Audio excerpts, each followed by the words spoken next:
The moment Magnolia Oakes rode into Loveland, Colorado on that scorching August afternoon in 1876, every man on the dusty Main Street stopped what he was doing to stare at the woman with wild auburn hair and a navy colt strapped to her hip.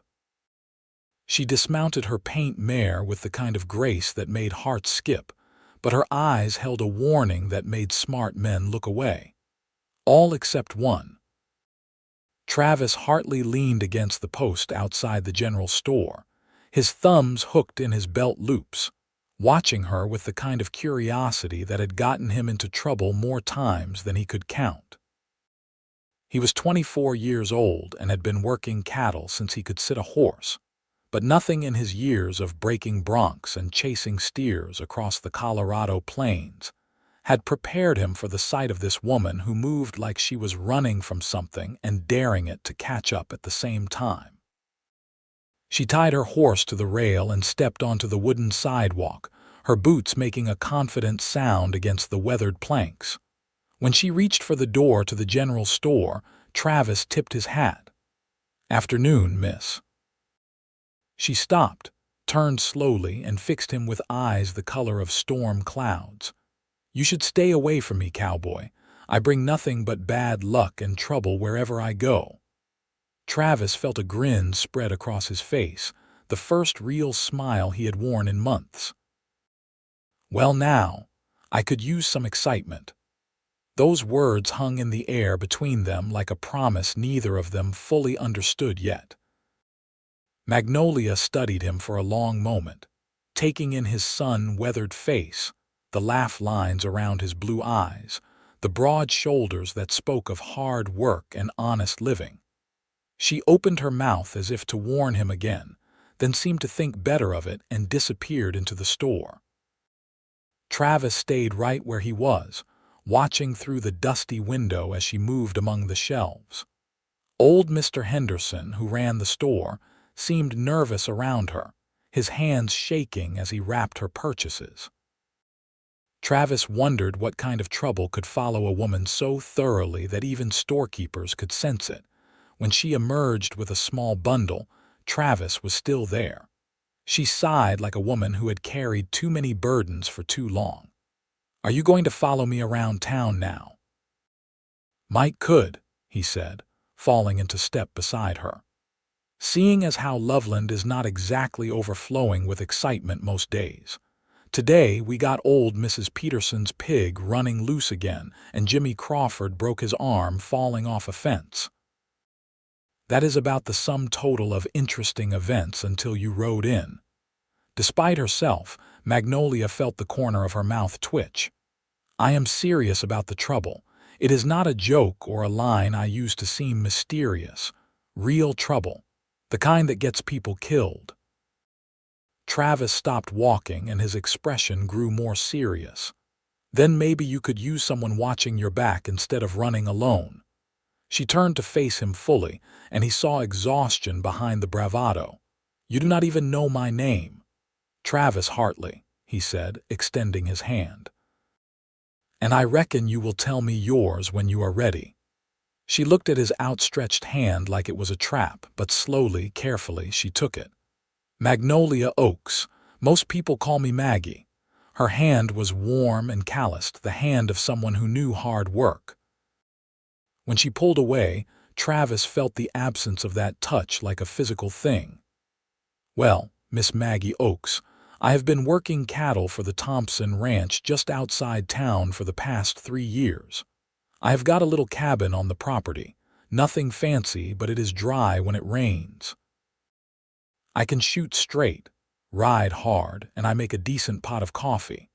If you are looking to stay somewhere that trouble might not immediately find you, I know the Thompsons are looking for someone to help with the horses. Mrs. Thompson especially has been wanting help with the breeding stock." Maggie stared at him like he had just offered her the moon. "Why would you do that? You do not know anything about me. I know you are running from something. I know you are tired. I know you could have ridden right past Loveland, but you stopped, which means some part of you is hoping to find a reason to stay somewhere." Travis pushed his hat back on his head. And I know that sometimes the best thing that can happen to a person is someone else deciding to take a chance on them. The vulnerability that flashed across Maggie's face lasted only a second before she locked it away again. 3 men are following me, maybe more by now. They work for a man named Victor Dalton who runs a mining operation in Nevada. I saw something I should not have seen, and they have been hunting me for 2 months. Travis absorbed this information with a slow nod. What did you see? Murder. Dalton killed his business partner over a silver claim, shot him in the back, and threw him down a mine shaft. I was in the wrong place at the wrong time, and Dalton knows I can identify him. He has got money and men and enough influence to keep the law from caring too much about one dead prospector. But you ran instead of staying quiet. I tried to go to the law. The sheriff in Silver Creek was on Dalton's payroll. After that, I just ran. Maggie's voice was flat, emotionless, like she was talking about someone else's life. I have been moving every few days, never staying anywhere long enough to be found. But I am running out of money and my horse is getting tired, and honestly, so am I. Travis was quiet for a moment, thinking through the implications. Then he said, "The Thompsons are good people. Been in Loveland since before it was properly a town. Tom Thompson was a sheriff before he took up ranching, and he does not take kindly to men who shoot people in the back. You come work the horses. Keep your head down, and if trouble shows up, we will handle it together." "You are either very brave or very stupid," Maggie said, but there was something like hope creeping into her voice. "Probably a bit of both." Travis grinned. "Come on. Let me introduce you to the Thompsons before you talk yourself out of this." The Thompson Ranch sprawled across a valley where the big Thompson River carved through grassland, with the Rocky Mountains rising in the distance like sentinels. The main house was built from logs hauled down from the high country, solid and enduring. Tom Thompson was a bear of a man with silver threading through his dark hair, and his wife Sarah had the kind of steady gaze that saw right through pretense. Travis made the introductions carefully, explaining that Maggie was looking for work and had experience with horses. He did not mention the men following her or the murder she had witnessed, figuring Maggie should decide how much to share. But Sarah Thompson looked at the younger woman with knowing eyes and said, "You have got the look of someone who has been riding hard for a while. Why do not you come inside for some coffee and pie? The horses can wait a bit longer." Over coffee and dried apple pie in the Thompsons' warm kitchen, Maggie found herself telling the whole story. She had not planned to, but something about Sarah's calm presence and Tom's steady silence made the words spill out. When she finished, Tom leaned back in his chair and crossed his arms. "Dalton, you said. Victor Dalton from Silver Creek." Maggie nodded, surprised. "You know him? Know of him?" "He has been expanding his operations, buying up claims and pushing out small prospectors.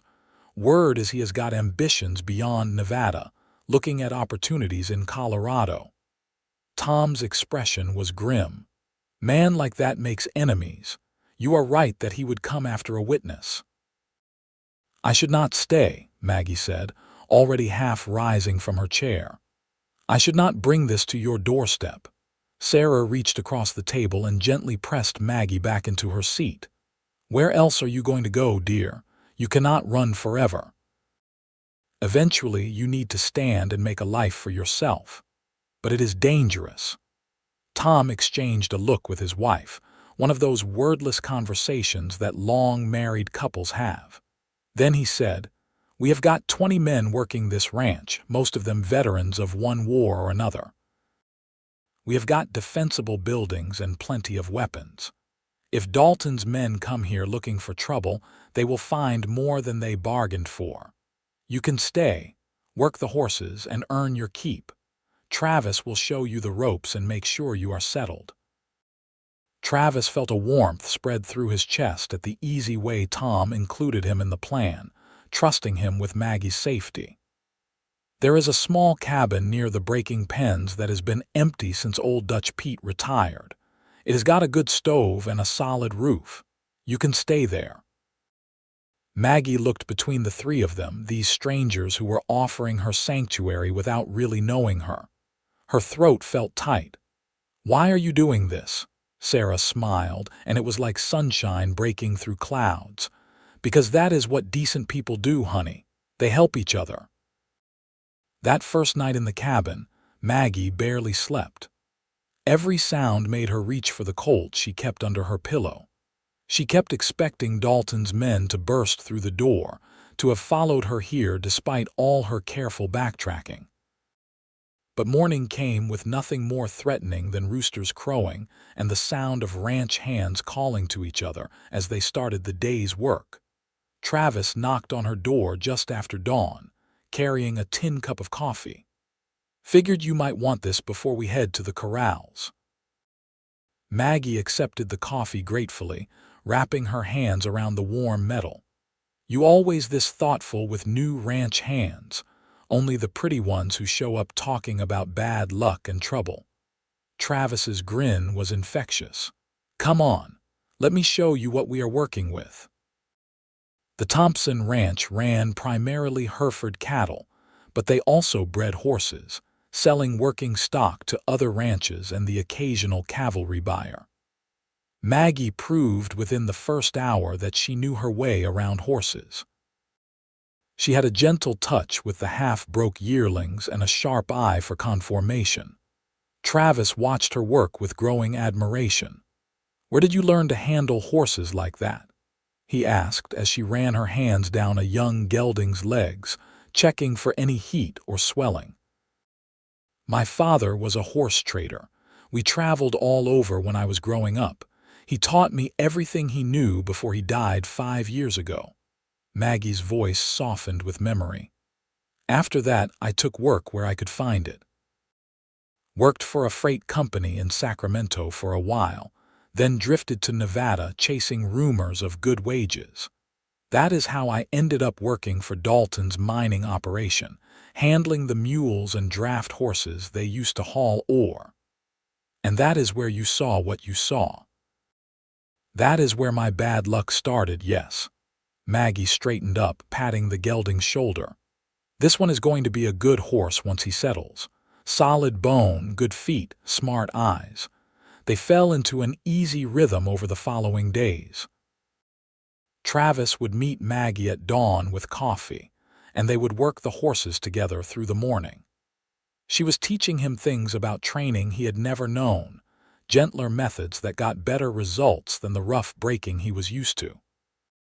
In return, he showed her the land, the good grazing spots and the places where the river ran deep enough for swimming in the summer heat. They talked as they worked, sharing stories about their lives. Travis told her about growing up on a small farm in Kansas, how his parents had died of fever when he was 16, and he had struck out west looking for a new start. Maggie told him about the places she had seen, the boom towns that sprang up around gold strikes and died just as fast, the characters she had met along the way. 2 weeks passed, then 3. Maggie began to relax, to laugh more easily. The tight vigilance that had characterized her those first days started to ease. She slept better, ate better, and Travis noticed color returning to her cheeks. He also noticed how his day felt incomplete if he had not seen her, how he listened for her voice among the ranch sounds, how his chest felt tight when she smiled at him. This was dangerous territory, he knew. She had been clear about the trouble following her, and getting his heart involved was probably the worst idea he had ever had. But his heart seemed to have its own plans. One evening in early September, after a long day of working with a particularly stubborn mare, Travis suggested they ride up to a ridge he knew that overlooked the valley. "Best sunset view in Colorado," he promised. Maggie hesitated only a moment before agreeing. They saddled up and rode out as the sun began its descent toward the mountains. The ridge was everything Travis had promised, a rocky outcrop where they could see for miles in every direction. The valley spread out below them, painted in gold and amber by the fading light. They sat side by side on the sun-warmed rocks, shoulders almost touching. Travis wanted to close that small distance to take her hand or put his arm around her, but he held back. "It is beautiful," Maggie said softly. "I have not let myself appreciate beauty much lately. Been too focused on just surviving." "You are safe here," Travis said. "I know you do not quite believe that yet, but you are." Maggie turned to look at him, and something in her expression made his breath catch. "You scare me, Travis Hartley." "I scare you? How do I manage that?" "Because you make me want to stay. You make me want to believe I could have a normal life again, and that is dangerous. That is how I get you killed." Travis reached out slowly, giving her time to pull away, and took her hand. She did not pull away. "Maggie, I have worked cattle for 8 years. I have been bucked off horses, kicked by steers, caught in stampedes and blizzards. I have tangled with rustlers and drunks and once wrestled a drunk miner who thought I had cheated him at cards. I am not fragile, and I am not scared of whatever trouble might be following you. You should be." "Probably, but I am not." He squeezed her hand gently. "I am falling for you, Maggie. Been fighting it because I know it complicates things, but there it is. So whatever comes, we face it together. That is the deal." Tears shone in Maggie's eyes, catching the last rays of sunlight. "I cannot promise you a future. I cannot promise tomorrow." "Then let us just take tonight. Let tomorrow worry about itself." She kissed him then, leaning in and pressing her lips to his with a fierce intensity that spoke of all the loneliness and fear she had been carrying. Travis wrapped his arms around her and kissed her back, tasting salt from her tears and feeling something in his chest crack open. They stayed on that ridge until the stars came out, holding each other and talking in low voices about dreams they had each thought were impossible. When they finally rode back to the ranch, something fundamental had shifted between them. They were no longer just two people working together. They were two people falling in love despite all the reasons they should not. The trouble came on a Tuesday morning in late September. Travis was in the breaking pen working with a young stallion when he saw the riders approaching.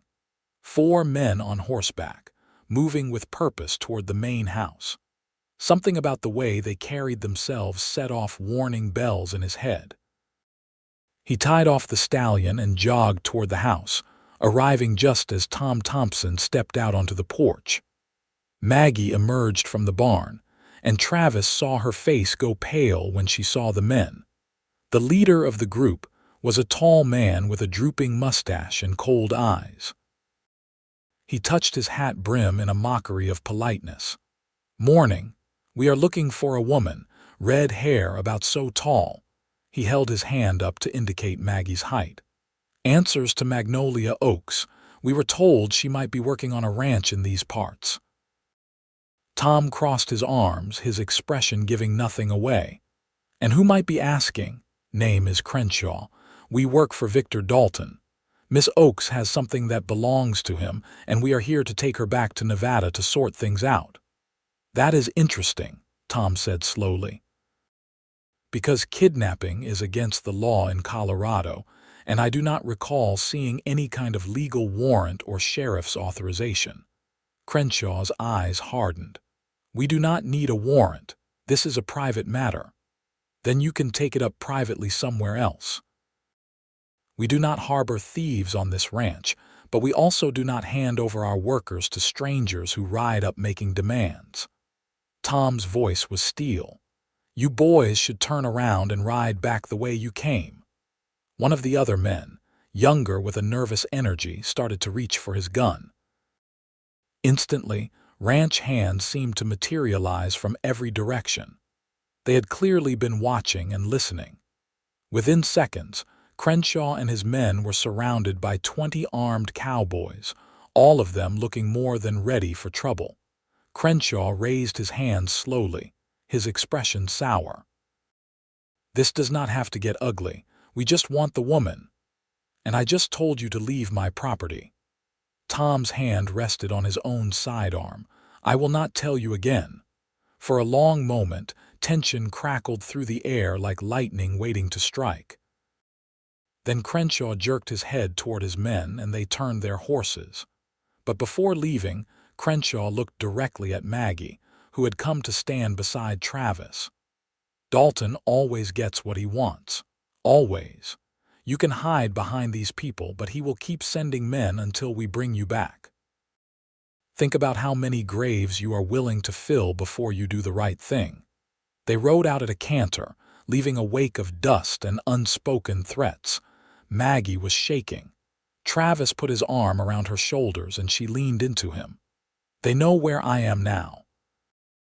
They will come back, and next time it will be worse." "Let them come," Tom said grimly. "They will find we are ready for them." But Sarah, who had been standing in the doorway, spoke up. "Ready is not enough. We need to end this, not just wait for the next attack." She looked at Maggie. "You said you witnessed a murder. That means there is a body, evidence. What if we could get the territorial marshal involved? Someone with authority beyond what Dalton can buy." Travis felt something click into place. "The territorial marshal's office is in Denver.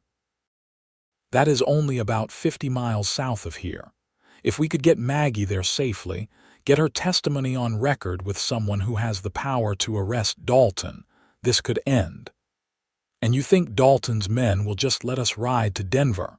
Maggie's voice was skeptical. "Not if they know we are going. But if we are smart about it, if we move fast and unexpected, we might make it before they can organize to stop us." Travis looked at Tom. "What do you think?" Tom considered for a long moment. "It is risky, but Sarah is right. We cannot just sit here and wait for the next attack. They will keep coming, and eventually someone will get hurt." He turned to Maggie. "Are you willing to testify, to face Dalton in court?" Maggie straightened her shoulders.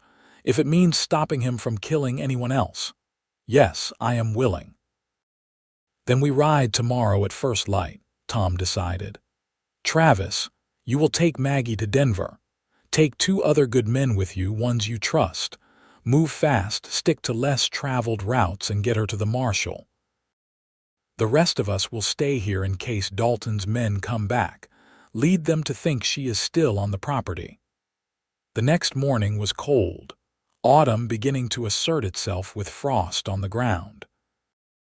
Travis saddled his best horse, a quick-footed buckskin gelding named Buck, while Maggie prepared her paint mare. 2 ranch hands, brothers named Jack and William Porter, would ride with them. Both were veterans of the war, steady men who could handle themselves in a fight. Sarah packed food and pressed a small derringer into Maggie's hand. "Just in case," she said. "You keep yourself safe, you hear?" Maggie hugged the older woman, blinking back tears. "Thank you for everything, for taking me in when you had no reason to trust me." "You take care of my Travis," Sarah said quietly. "He is a good man and he loves you. I can see it plain as day." They rode out in the pre-dawn darkness, moving quickly through terrain Travis knew well. His plan was to avoid the main roads, using ranch trails and game paths to make their way south toward Denver. It would be slower but safer, less likely to run into anyone looking for them. For the first few hours, they made good time. The horses were fresh, the weather held clear, and there was no sign of pursuit. Travis began to think they might actually make it without incident. Then, as they descended into a narrow canyon where a creek ran between rock walls, gunfire erupted from the rim above. "Go!" Travis shouted, spurring Buck into a gallop.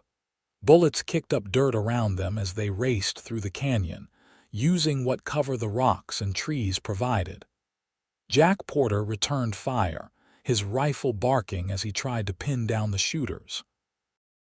They burst out of the canyon into a wider valley, and Travis saw more riders ahead, cutting off their path.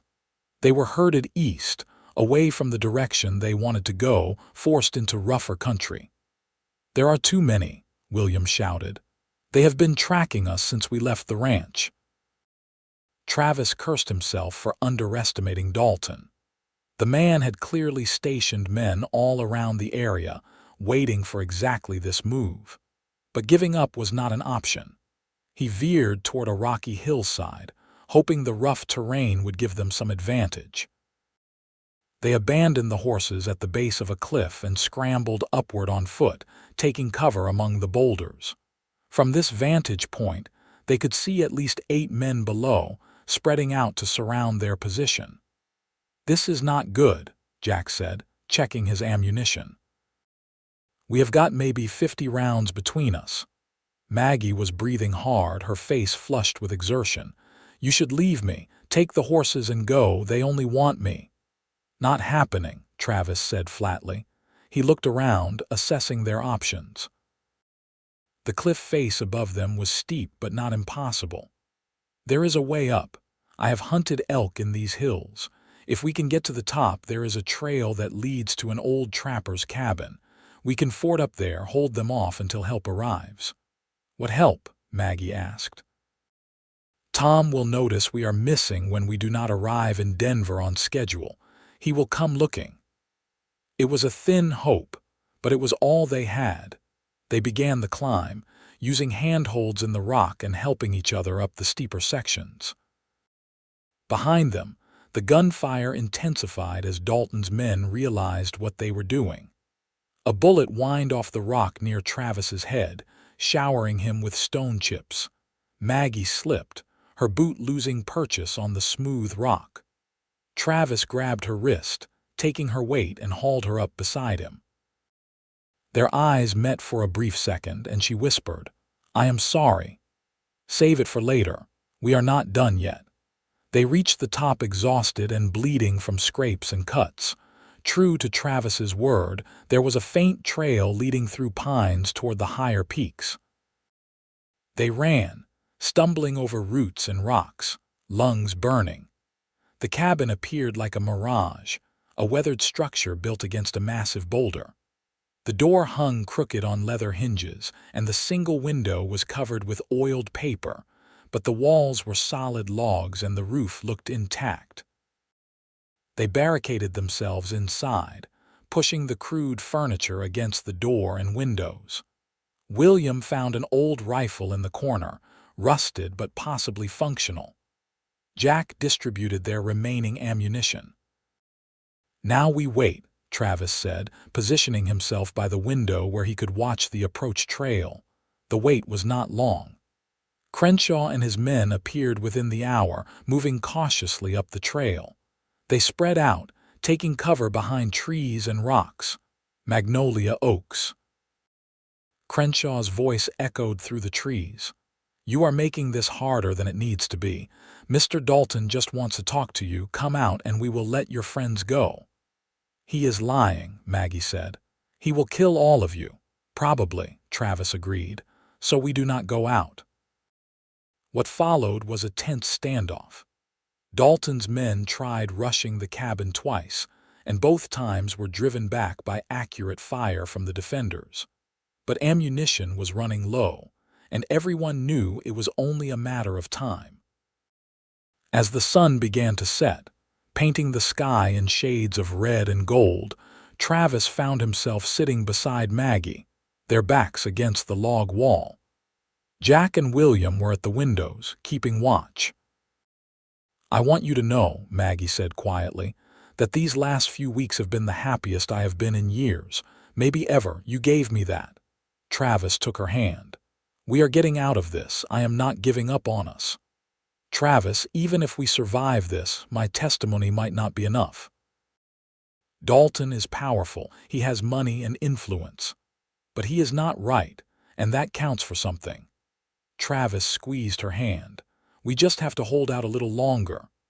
As if in answer to his words, new gunfire erupted from the tree line, but this time it was not directed at the cabin. Travis looked out and saw chaos among Dalton's men as they came under attack from a different direction. "That is Tom," William shouted. "I see his gray horse." Relief flooded through Travis. Tom Thompson had not waited for them to be late. He had followed, bringing ranch hands as reinforcements. The fight was brief and decisive.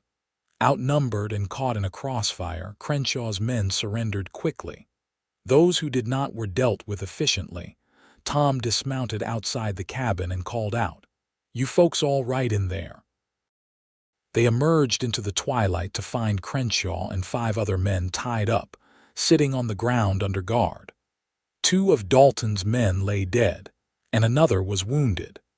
Tom explained that he had grown suspicious when riders had been spotted around the ranch the night before they left. He had sent a couple of men to shadow Travis's group at a distance. When shooting had been reported, he had gathered a posse and followed. "We also sent word to Denver," Tom added. "The territorial marshal is very interested in talking to you, Miss Oakes. Seems Dalton has been causing problems in Colorado too, and they are happy to have a witness willing to testify." Crenshaw spat on the ground. "You think this changes anything? Dalton has lawyers.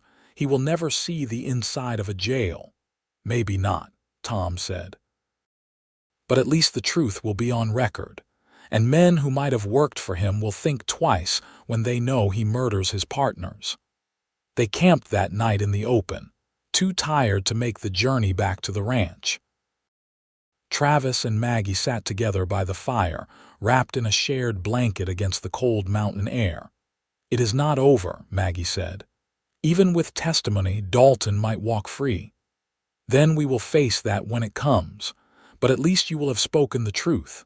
At least you will have tried." Travis turned her face toward him gently. "And no matter what happens, you are not alone anymore. You have got me and the Thompsons and a place where you belong." Maggie kissed him, slow and sweet and full of promise. When they pulled apart, she was smiling. "I think I am starting to believe in good luck again." The trial happened in Denver 6 weeks later. Maggie testified before a territorial judge, describing in detail what she had seen the night Victor Dalton shot his partner. Her testimony was corroborated by other evidence, including financial records that showed Dalton had been systematically stealing from his partner before killing him. Dalton was arrested and charged with murder. His lawyers fought hard, but the evidence was damning. In February of 1877, he was convicted and sentenced to 20 years in the territorial prison. Crenshaw and the men who had hunted Maggie were also prosecuted for attempted kidnapping and assault. Most of them took plea bargains in exchange for testifying against Dalton. Through it all, Travis stayed by Maggie's side. He traveled to Denver for the trial, sat in the courtroom every day, and held her hand when the memories became too painful. The Thompsons opened their home to both of them, treating Maggie like the daughter they had never had. Spring came to Colorado with wildflowers and warm winds from the south. The Thompson ranch was busy with calving season and breaking new horses. Maggie had proven so valuable that Tom made her his head horse trainer, a position that came with a real salary and respect from the other ranch hands. On an April evening when the cottonwoods along the river were just starting to leaf out, Travis took Maggie back to the ridge where they had first kissed. The sun was setting in much the same way it had that night, painting the world in gold and amber. He was nervous, his palms sweating despite the cool air. He had never done this before, never thought he would find someone who made him want to. "Maggie," he said, taking her hand, "I have been thinking about what you said that first day we met about bringing bad luck and trouble." She laughed. "That turned out to be fairly accurate, did it not? Actually, I think you brought me the best luck of my life. You brought excitement, sure, more than I expected. But you also brought laughter and partnership and someone who makes every day better just by being in it." He dropped to one knee, pulling a simple gold band from his pocket. It had belonged to his mother, one of the few things he had kept from his old life. "I am not a rich man, and I cannot promise you anything fancy, but I can promise you loyalty and love and a partner for whatever comes next. Maggie Oakes, will you marry me?"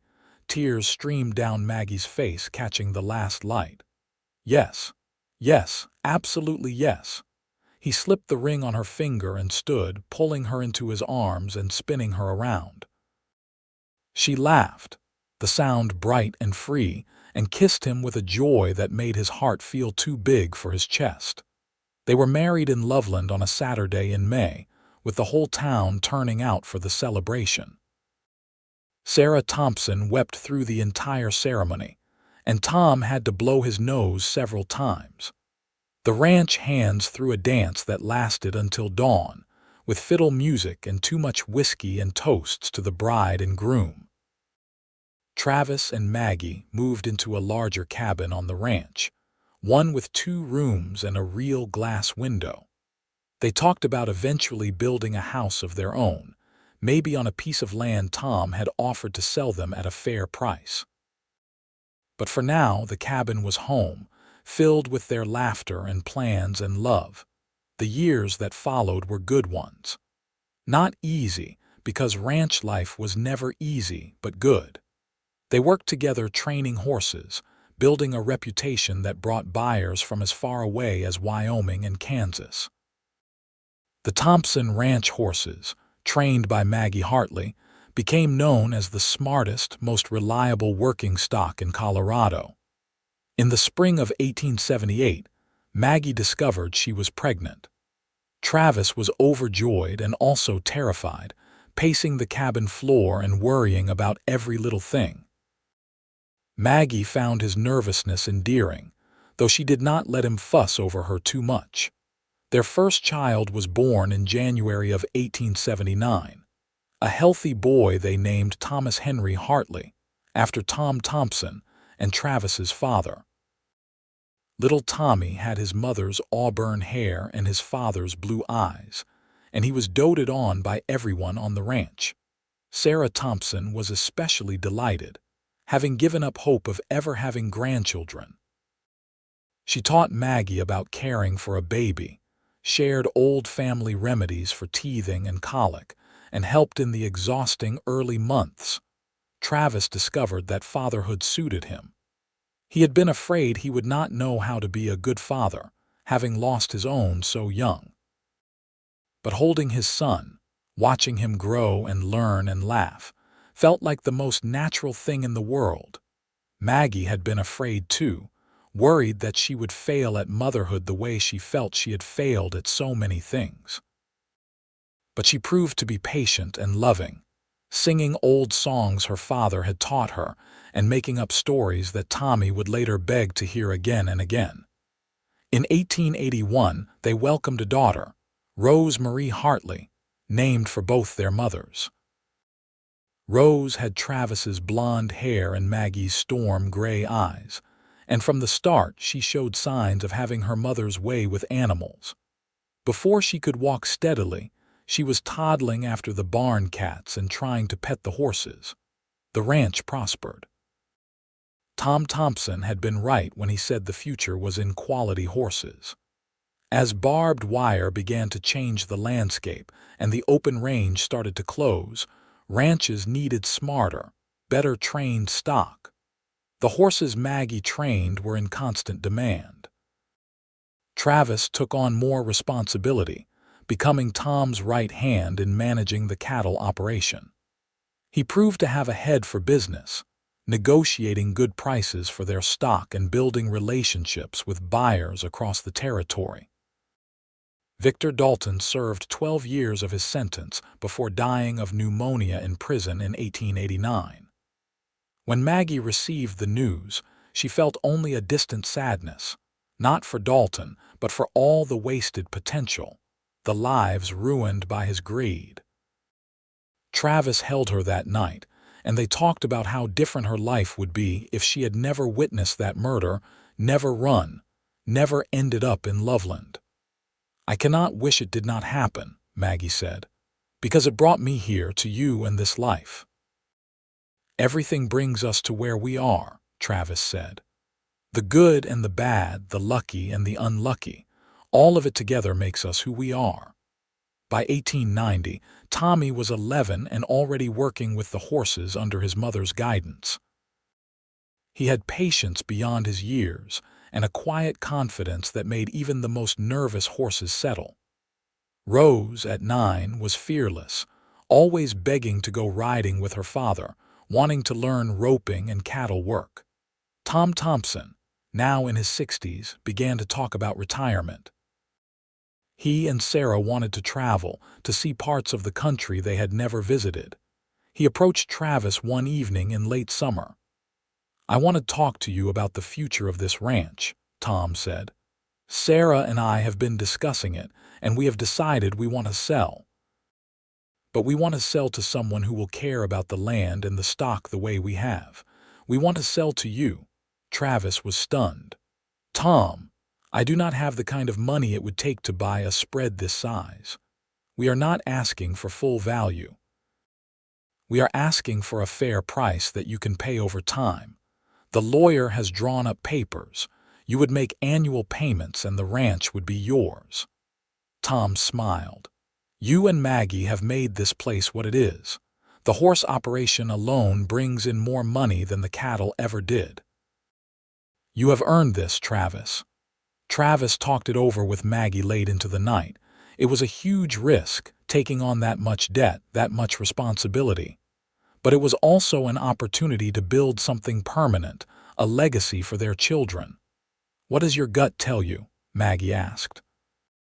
"My gut says we should do it, that this is where we are supposed to be.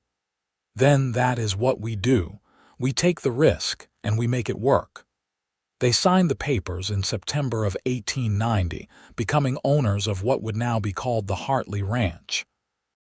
Tom and Sarah stayed through the fall, helping with the transition, then departed in the spring for their long-delayed travels.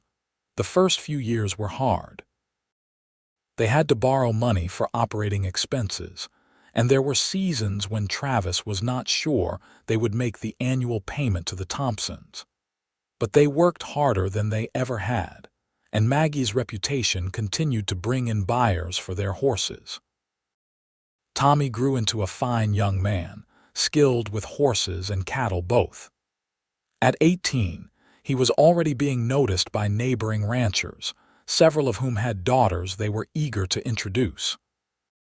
Rose, at 16, was still more interested in ranch work than in the social events. Her mother occasionally tried to encourage her to attend. In 1895, they expanded the horse operation, buying breeding stock from Kentucky and beginning to produce a line of horses that combined working ability with the elegance of the thoroughbred.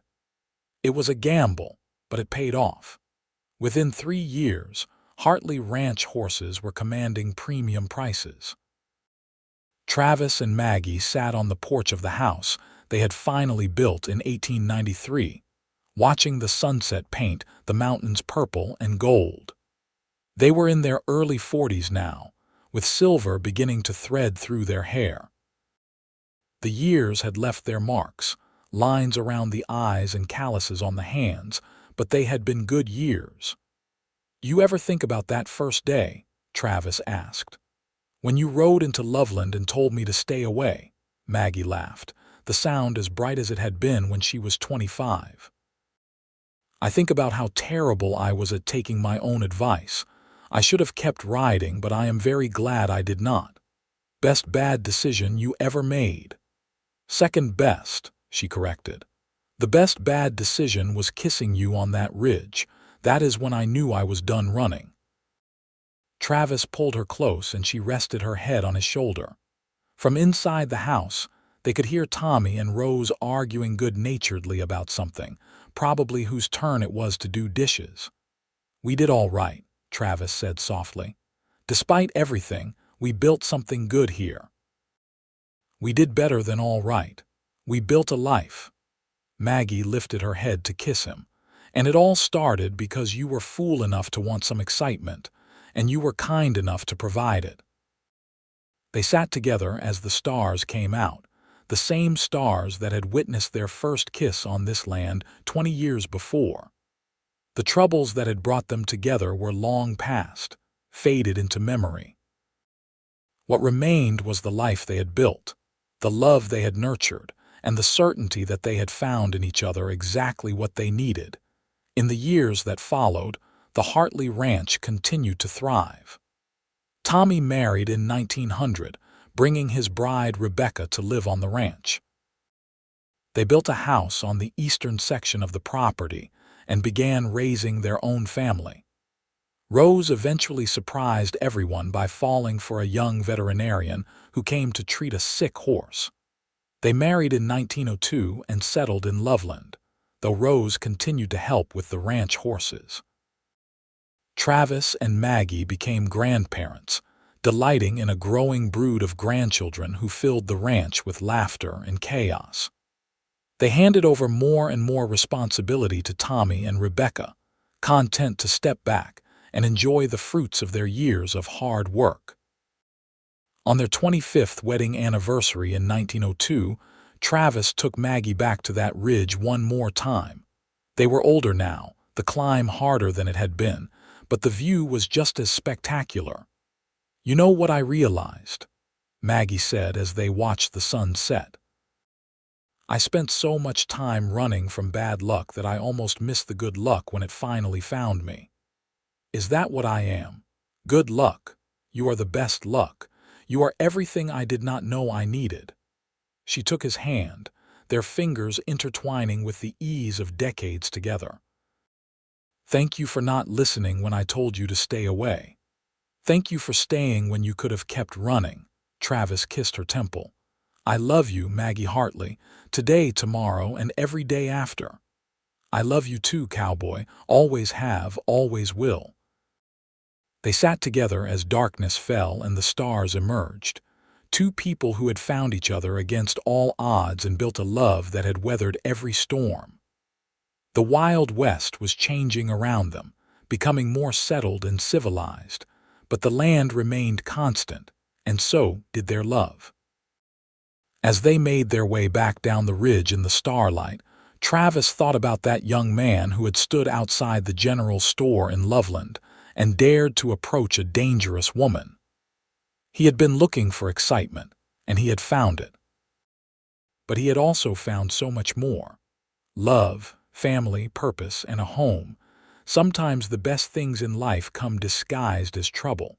Sometimes bad luck is just good luck that has not revealed itself yet. And sometimes, a cowboy looking for excitement finds instead the love of a lifetime and a happiness he never knew existed. The Hartley Ranch would continue for generations, passed down through the family, a testament to two people who had taken a chance on each other when the world said they should not. And in the hearts of their children and grandchildren would live the story of how Magnolia Oakes rode into Loveland bringing warnings of bad luck, and how Travis Hartley had smiled and said he could use some excitement, and how together they had built a legacy of love that would endure long after they were gone.